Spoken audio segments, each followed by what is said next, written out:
우리가 이 안성시 공도읍에 우리가 이렇게 정착하여서 신앙생활을 하고 있는데, 우리나라 전국이 그래요. 우리 주변에 이단들이 얼마나 들끓는지 모릅니다. 이단들 참 많죠.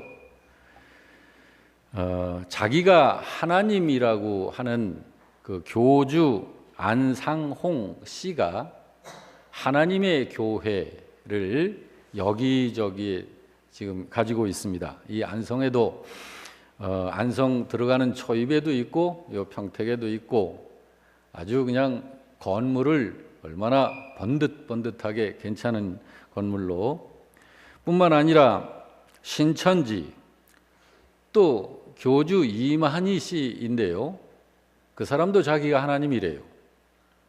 또 구원파, 여러분 잘 아시는 유병헌 씨, 금수원이 여기서 불과 한 4km, 그리고 그 금수원의 그 구원파 사람들이 홍익 아파트를 약 200세대 이상을 점령을 했어요. 그 홍익 아파트는 자기들의 완전히 그냥 본거지로 아주 삼을 작정을 하고 그렇게 있었던 것입니다. 뿐만 아니라 여호와의 증인의 왕국회관, 그리고 워치타워, 한국의 여호와의 증인의 총 본거지가 여기서 불과 한 1.5km 한 그 정도에 또 마련되어 있습니다. 뿐만 아니라 말일 성도 예수 그리스도의 교회인 이단 안식일 교회도 도처에 도사리고 있습니다. 이 외에도 이단들이 우리 주변에 참 많습니다. 그러면서 드는 생각이, 그 이단들에 넘어가 있는 사람들은 어떻게 그렇게 이단에게 넘어갈 수가 있지? 라는 생각이 듭니다. 그게 참 이해가 안 돼요. 못 배워서 그런 것도 아닐 테고, 배를 고른 가난 때문에 그런 것도 아닐 텐데, 거기에 넘어가 있는 사람들을 보면 인물도 아주 멀쩡합니다. 학력들도 고학력자들이 많고, 사회적 지위나 경제적 생활 수준도 보면 꽤 괜찮은 사람들이 이단에 빠져 있습니다. 심지어 성우 양지훈 씨 같은 경우를 보면 아들 셋을 모두 형무소를 보내면 보냈지 군대를 보내지 않는다는 거예요. 여호와의 증인입니다. 병역 거부하죠? 절대 수혈도 하지 않습니다. 하지도 않고 받지도 않습니다. 그런 분들을 생각하면 도대체 그들은 어떻게 해서 그런 이단들에 빠진 것일까 하는 게 참으로 궁금합니다. 그런데 오늘 본문을 보면서 그와 비슷한 생각이 들지 않았는지요? 혹시 여기 61, 62절에 이런 말씀이 있습니다. 같이 읽어볼까요? 대제사장이 물어 이르되 네가 찬송받으리의 아들 그리스도냐? 예수께서 이르시되 내가 그니라. 인자가 권능자의 우편에 앉은 것과 하늘 구름을 타고 오는 것을 너희가 보리라 라고 한 장면입니다. 지금 대제사장이 한 청년을 신문하고 있습니다. 그 청년의 이름은 예수입니다. 지금 그 청년 예수에 대해서 대제사장이 알고 있는 것은 당시 유대 사회에 떠도는 예수라는 그 청년에 대한 소문이 전부입니다. 직함이 대제사장인데, 직함이 대제사장이라고 하는 것이 중요한 게 아니라 예수를 어떻게 아느냐가 중요한 거예요. 그래서 대제사장이 지금 자기 앞에 서서 신문을 받고 있는 청년 예수를 향해서 그동안 들었던 소문대로 묻는 것입니다. 네가 찬송받을 이의 아들 그리스도냐? 라고 묻습니다. 찬송받을 이가 누군가요? 하나님. 온 유대인들이 하늘과 땅과 바다와 모든 만물을 창조하신 창조자로 인정하는 하나님, 그분을 찬송받을 자. 그래, 그분의 아들이냐 네가? 라고 묻는 거예요. 예수께서 대답하십니다. 내가 그니라. 내가 그다. 그리고 이어 대답하시기를 인자가 권능자의 우편에 앉은 것과 하늘 구름을 타고 오는 것을 너희가 보리라 라고 하시는 겁니다. 여러분, 이 대제사장으로 말할 것 같으면 그는 당시 어떤 사람보다도 성경 내용을 잘 알고 있는 사람입니다. 그러므로 당연히 자기 앞에 지금 서 있는 예수의 정체성을 누구보다도 바르게 알 수 있는 사람입니다. 그런데 성경에서 그 성경을 통하여 성경에서 예수를 알질 못하고 소문으로 들은 것이 전부의 대제사장이면서 우리가 지금 분명히 말할 수 있는 것은 그때 그 대제사장은 청년 예수의 그 대답을 들었을 때 그분 앞에 무릎을 꿇고 예수님을 주님으로 영접했어야 했습니다. 그랬어야 그가 복 있는 사람인 것입니다. 그런데 그가 예수를 향하여 어떻게 했죠? 마치 우리 주변의 이단들에게 넘어가 버린 참 불쌍한 사람들처럼 스스로 예수의 대적자가 됩니다. 그때 그는 자기 앞에 서 계신 그분 예수님을 제대로 알아봤어야 했던 것입니다. 그런데 그는 대제사장이었으면서도 누구보다도 성경을 많이 알고 있는 성전 사역자로 있으면서도 속이는 영의 유혹에 넘어가 스스로 예수님을 죽이는데 앞장서는 자가 되고 만 것입니다. 그렇다면 여러분, 도대체 그가 그동안 믿었다는 그 믿음은 도대체 무엇을 어떻게 믿는 믿음을 가진 걸까요? 대제사장이면서 교회의 지도자라고 하면서 뭘 어떻게 믿었던 거예요? 여태 믿어온 것이. 성경이 말하고 있는 분이 그분 예수님이신데 하나님께서 메시아를 보내시겠다고 창세기부터 계속해서 예언하여 약속으로 주신 분이 그분이신데 누구보다도 성경을 명확히 알 수 있는 사람 대제사장. 그런데 그가 예수에 대해서 아는 지식이 하나도 없어요. 그저 예수에 대해서 아는 지식이라고 하는 것이 풍문에 소문에 떠도는 것을 듣는 것이 전부예요. 도대체 그가 믿는 믿음은 무엇에 근거하여 무엇을 믿었던 것일까? 대제사장이라고 하는 직함을 가진 자로서 무슨 일을 하고 여태 살고 있는 건가? 진정 성경을 믿었다면, 진정 하나님의 계시의 말씀을 그대로 믿었다면 그는 지금 자기 앞에 서 계신 그분이 바로 그토록 성경에 하나님이 보내시겠다고 예언하시고 약속하신 그분이시라는 것을 얼마든지 알 수 있는 것인데 말입니다.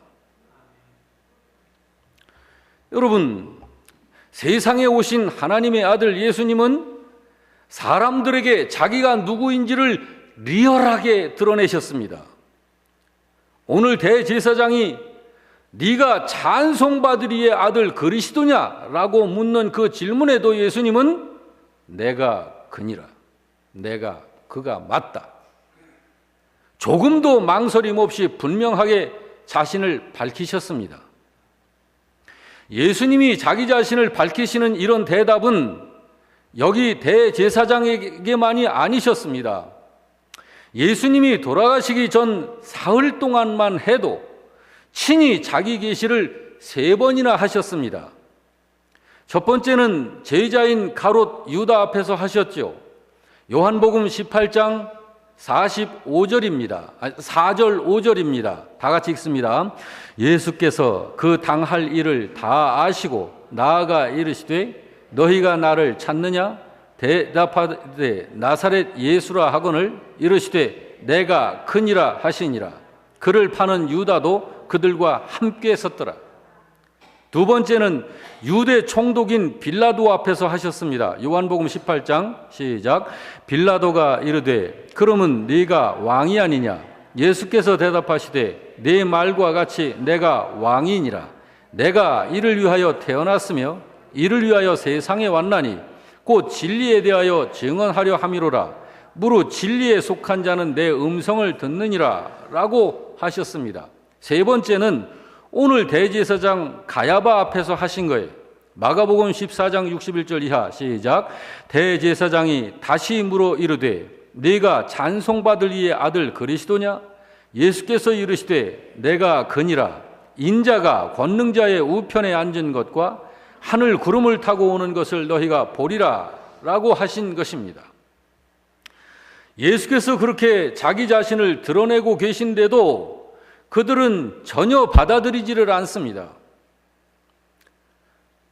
가룟 유다, 빌라도, 그리고 오늘 본문에 나오는 대제사장 가야바는 예수께서 자신을 밝히셨을 때 그것을 받아들이지 않은 사람들이에요. 물론 지금 우리는 그들이 왜 예수님의 자기 계시를 받아들이지 않았는지를 알고 있습니다. 왜 그들이 안 받아들였는지를. 그 사람들은 자기들 앞에 묻고 보고 이야기도 함께 했었던 그 예수님이 누구신지를 알 수 있는 사람들이에요. 가롯 유다 같은 경우를 보면 그는 3년간 예수님과 함께 있던 사람이죠. 예수님의 12제자 중에 하나, 예수님의 말씀을 빼놓지 않고 모두 들은 사람이기 때문에 다 알고 있는 사람입니다. 예수님의 행하시는 기적들도 두 눈으로 전부 목격한 사람이 가롯 유다입니다. 그런데도 예수님을 팔고 배신합니다. 참 가롯 유다를 이해하기 쉽지 않습니다. 또 빌라도의 경우도 마찬가지입니다. 그도 예수님에 대한 소문을 익히 들어서 잘 알고 있는 사람일 뿐 아니라 그 스스로의 양심에서도 예수님은 아무런 죄가 없는 분이라는 사실을 자기 입으로 말했던 사람이에요. 그뿐 아니라 자기 부인을 통해서도 그런 이야기를 들었을 적에 마음에 큰 동요까지 있었던 사람입니다. 빌라도가. 그런데 결국은 예수를 사형시키라고 내어주는 판결을 내립니다. 가야바도 똑같습니다. 가야바는 당시의 대제사장이었으니까 예수님에 대해서 얼마나 더 잘 알 수 있는 위치에 있었는지 모릅니다. 자기가 교회의 지도자였기 때문에 백성들 안에 떠도는 여러 가지 소문들에 대한 내용들을 오히려 그가 잘 살펴서 백성들을 안전한 신앙의 울타리 안에 지켜내야 했었던 사람이 대제사장입니다. 누구보다도 하나님을 알고 누구보다도 하나님의 뜻과 하나님의 계획을 알고 누구보다도 하나님께서 하시는 일을 아는 사람이 대제사장입니다. 그런데도 그도 역시 예수를 가장 악한 죄인으로 정죄해 버립니다. 여러분, 그들은 왜 예수님의 놀라운 자기 선언을 받아들이지 않았던 걸까요? 각자 나름대로의 이유가 있다라고는 생각을 합니다만 오늘 설교의 말씀을 들으면서 우리들도 여러분도 각자 자신의 믿음을 살펴보시기를 바랍니다. 왜냐하면 우리 주변에 아까 처음에 소개했었던 것처럼 상당히 멀쩡하고 괜찮은 사람들이 숱한 이단들에 다 넘어가 있어요. 우리 중에 넘어가지 않을 사람이 있다고 누가 장담합니까? 어쩌면 우리들보다 영리하고 똑똑한 사람들이 그쪽에도 많이 있는데, 가롯 유다를 보겠습니다. 말할 것도 없이 우리는 가롯 유다의 경우처럼 되지 말아야 됩니다. 가롯 유다가 예수님을 배반한 이유는 믿음의 목적이 잘못되어 있기 때문에 예수를 배반한 것입니다. 예수를 안 믿어서가 아니에요. 예수를 몰라서가 아니에요. 그가 예수님을 따랐던 목적이 있습니다. 그것은 성경에 하나님께서 일러주신 그 목적이 아니었어요. 가룟 유다가 믿음을 가진 목적은 나라와 민족을 위한 것이 그의 신앙의 목적입니다. 곧 하나님을 믿고 예수를 믿어 나라를 로마의 압제로부터 해방되게 하는 것이 그가 믿는 목적이었습니다. 로마의 식민 통치에서 자주권을 찾아 자주국가가 되고 마음껏 하나님을 섬기는 나라가 되는 것이 그가 믿는 목표였던 것이에요. 말하자면 가룟 유다는 민족주의자였습니다. 나라를 지키고 세우는 것이 자기 인생의 목적이고 신앙의 이유였던 것이에요. 그러므로 어찌하든지 외세로부터 억압을 받는 민족을 해방시켜내는 것이 이 민족을 살려내는 것이고, 그래서 자기 자신이 민족의 영웅으로 남는 것이 가룟 유다 인생의 목표였던 것입니다. 유다가 예수님을 처음 만났을 때 그는 예수에게서 그 목적을 이룰 수 있는 가능성을 본 것입니다. 곧 예수께서 물로 포도주를 만드는 것을 보니 이런 분 정도라면 얼마든지 민족을 해방시킬 수 있다고 본 것입니다. 그뿐 아니라 여러 가지 고질병으로 고통하는 사람들을 고쳐내시는 것을 본 사람이 더욱 놀란 것은 죽은 사람까지도 살려내는구만. 예수가 굉장한 능력입니다. 민족주의자로서 예수님의 그런 일들은 보통 사건이 아닙니다. 이런 분 정도라면 나라를 로마의 식민 통치로부터 구해내고 민족을 해방시킬 수 있겠다라는 판단이 선 것이에요. 그래서 유다는 나라와 민족 해방의 유일한 희망으로 예수를 바라보았던 것이고, 특별히 그 예수께서 예루살렘 성을 입성하실 때에는 손에 승리의 상징인 종려나무 가지를 들고 예수를 향하여 그 누구보다도 앞장서서 군중들 앞에서 이스라엘의 왕이시여 라면서 환영을 했던 것입니다. 가룟 유다가 생각하기에 죽은 사람도 살려내시는 분이신데 무슨 일인들 못 해내시겠는가 하면서 이제야 내가 찾을 분을 찾았다 라면서 민족 해방의 기대를 품었었던 사람이 가롯 유다입니다. 그런데 그 예수께서 정치적 구원자의 길과는 상관없이 자기의 목숨을 십자가에 내놓으시겠다는 거예요. 그리고 그 예수께서 순순히 십자가를 짊어지시고는 사형 집행장으로 끌려 올라가시는 것입니다. 그때 가롯 유다는 견딜 수가 없었던 거예요. 그 실망감에 예수님이 저렇게 끌려가시면 안 되는데 하면서 그 사건 앞에서 가장 실망한 사람이 가롯 유다였던 것입니다. 여러분이요, 그런 믿음은 결국은 예수를 배신하고 떠나게 되는 것입니다. 예수님은 분명 자기 자신을 하나님이라고 수도 없이 계시하시지만 그런 목적으로 믿는 신자들은 결국 가롯 유다처럼 결국에는 예수님을 거부하게 되는 것입니다. 지금도 그런 유다의 후손들이 있습니다. 기독교를 통하여 어찌하든지 믿는 신자들이 힘을 규합하여 사회를 정화시키고 국회 정당도 만들어 들어가고 사회를 복음시켜서 살기 좋은 세상을 만들어내야 한다면서 그것이 기독교의 사명이다라고 외치는 신자들 있습니다. 그것이 요즘 한창 활동하는 사회 복음주의 운동을 하는 사람들이 그들이고, 또 도시산업 선교회를 조직하여 활동하는 사람들이 그들이고, 해방신학, 민중신학을 갖고 있는 사람들이 그들입니다. 믿음의 목적이 다릅니다. 부르는 이름은 똑같습니다. 외치는 이름은 똑같습니다. 예수님을 주님이라 부르고 하나님을 찾고 삼위일체 하나님을 인정하고 하나님의 능력으로 이 모든 일들이 되어진다라고 하는 그런 것은 다 똑같아요. 그렇지만 믿음의 목적이 다릅니다. 저는 묻고 싶습니다. 여러분은 예수님을 어떤 목적으로 믿고 있나요? 부디 하나님 나라와 하나님의 의를 위한 목적으로 예수를 믿는 그런 신자만 되시길 주의 이름으로 축원합니다. 그것을 하나님의 영광을 위한 믿음이다라고 하는 거예요. 가룟 유다의 문제는 그것이었습니다. 자, 두 번째로 빌라도의 경우를 살펴봅니다. 요한복음 18장 33절 이하에는 빌라도와 예수님의 대화의 내용이 기록되어 있습니다. 자, 33절을 다 같이 읽습니다. 이에 빌라도가 다시 관정에 들어가 예수를 불러 이르되 네가 유대인의 왕이냐? 34절 시작.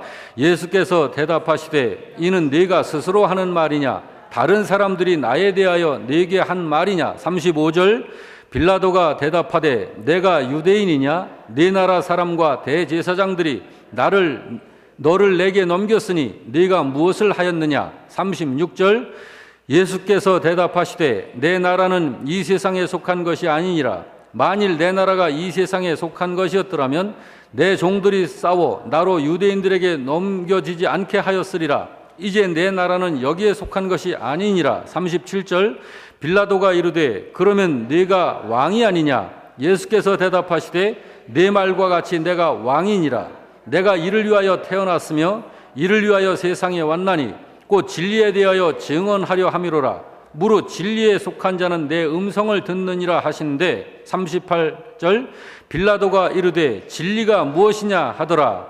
이 말을 하고 다시 유대인들에게 나아가서 이르되 나는 그에게서 아무 죄도 찾지 못하였노라. 여러분, 빌라도가 이렇게 고백을 한 거예요. 빌라도가 다시 유대인들에게 나아가서 이르되 나는 저 예수 청년에게서 아무 죄도 찾지 못했다. 물론 빌라도가 그때 예수님의 말씀을 충분히 이해했다고 볼 수는 없습니다. 그러나 적어도 빌라도는 예수는 아무런 죄가 없다는 사실을 누구보다도 확실하게 알고 있었던 사람입니다.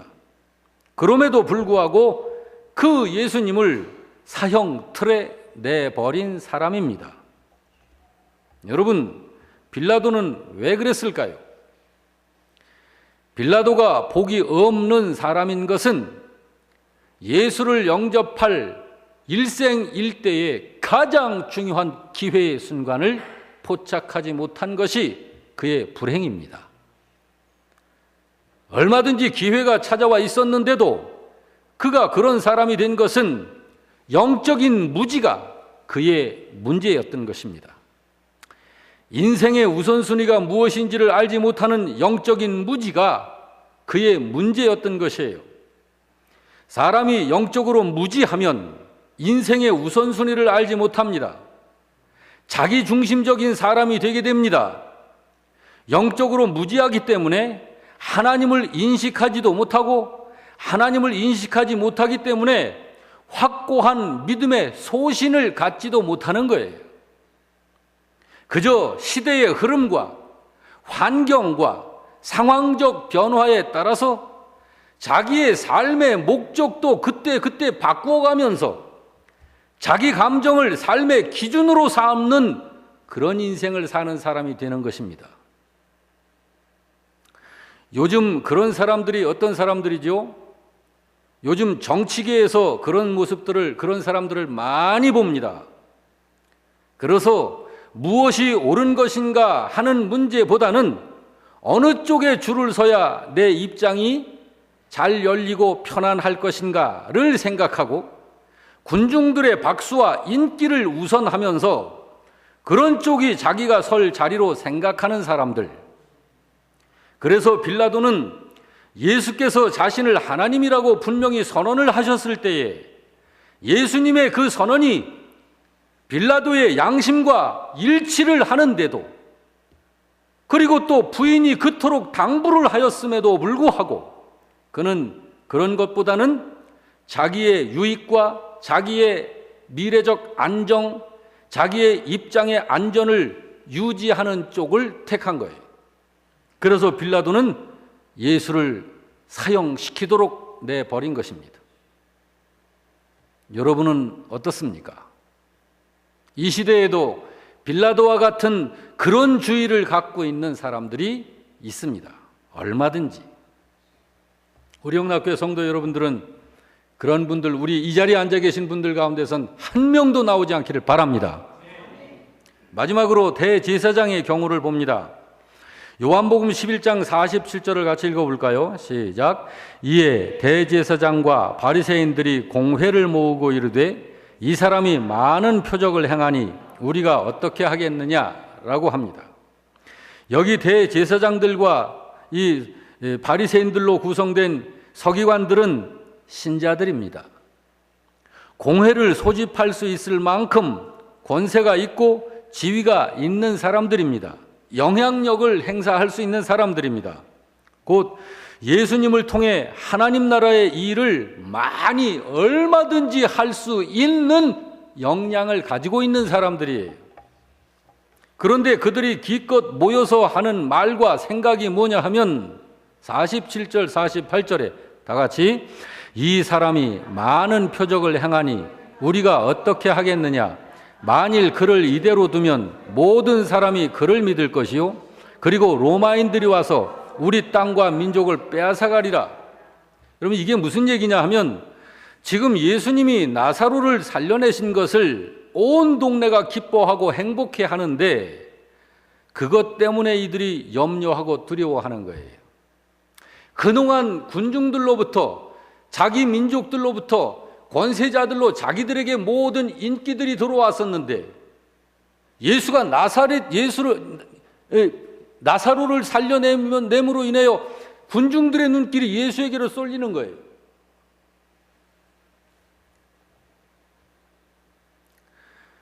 자기들의 정치적 입지가, 사회적 입지가 위협을 받게 됐다고 생각을 하는 거예요. 그래서 이들이 예수님을 대적합니다. 공권력을 이용하여 예수를 체포하게 합니다. 그리고 잡아다가 오랏줄로 묶어서 신문을 합니다. 오늘 본문 마가복음 14장 60절이 그거예요. 같이 읽어봅니다. 대제사장이 가운데 일어서서 예수에게 물어 이르되 너는 아무 대답도 없느냐? 이 사람들이 너를 치는 증거가 어떠하냐? 라고 하면서 신문을 하는 거예요.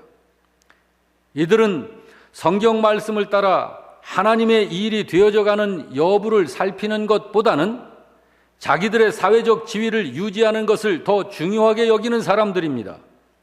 그래서 자기들의 정치적 입지가 불안해질 것 같이 생각되면 언제든지 예수를 대적하는 거예요. 그래서 예수님으로부터 그 대답을 들은 가야바는 이제야 됐다라고 하면서 이제 예수를 처형할 확실한 구실을 찾았다 하면서 좋아하는 거예요. 참으로 안타깝고 또 안타까운 일입니다. 여러분, 가야바는 왜 그랬을까요? 지금도 똑같습니다. 그런데 이런 분들이 있습니다. 어떤 손해가 된다 해도 나의 사회적 지위에 어떤 불이익이 올 것 같다는 판단이 들어도 하나님의 뜻이라면 절대로 물러서지 않는 신자들, 굉장한 분들입니다.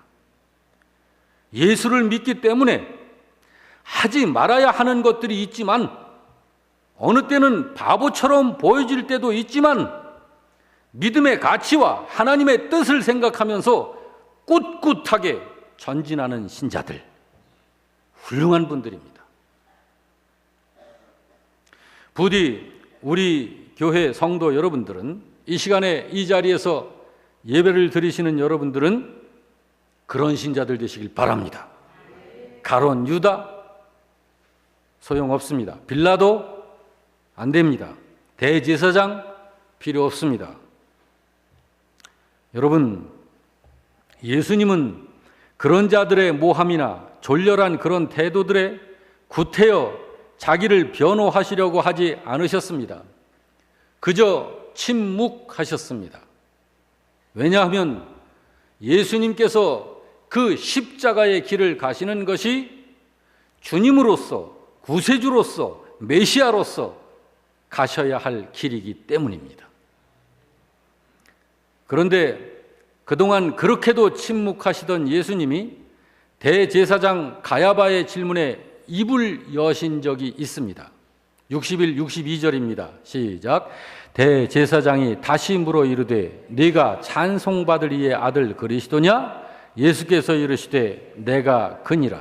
인자가 권능자의 우편에 앉은 것과 하늘 구름을 타고 오는 것을 너희가 보리라 라고 입을 여십니다. 여러분, 우리가 이렇게 주님의 음성을 들으며 예수께서 찬송받을 자의 아들이시라는 사실을 마음을 다해 믿는 그런 믿음을 가졌다는 것이 감사한 것입니다. 그래서 여러분, 그 믿음을 가진 여러분은 굉장하신 분들입니다. 우리는 굉장한 사람들이에요. 여러분들이요, 예수님은 찬송받으리의 아들이십니다. 믿으시면 더 크게 아멘 하시기 바랍니다. 그 믿음이 성경에서 말하는 믿음, 그 믿음이 구원받는 믿음, 그 믿음이 올바른 믿음입니다. 성경 안에 구원받지 못하는 믿음도 얼마든지 소개가 되고 있잖아요.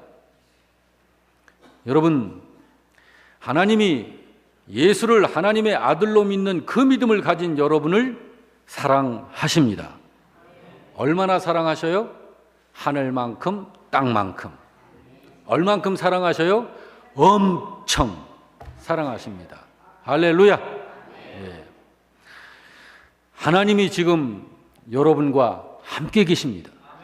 그 믿음을 가진 자들과. 할렐루야. 여러분이 보통 사람 아니죠? 세상은 여러분을 몰라봅니다. 하나님은 여러분 중에 한 사람하고 이 지구 전체하고도 안 바꾸십니다. 여러분은 그만큼 위대하고 대단하신 분들이. 아멘은 시들었어요. 여러분, 오늘 이 말씀이 하나님께서 우리가 어떤 존재인지를, 그리고 주님께서 찬송받을 자의 아들, 그가 바로 나다 라고 예수님이 말씀하신 그 말씀이 무슨 말씀이신지를 오늘 여러분의 가슴 속에 믿음으로 잘 간직하시고 신뢰하시기를 주의 이름으로 축복합니다.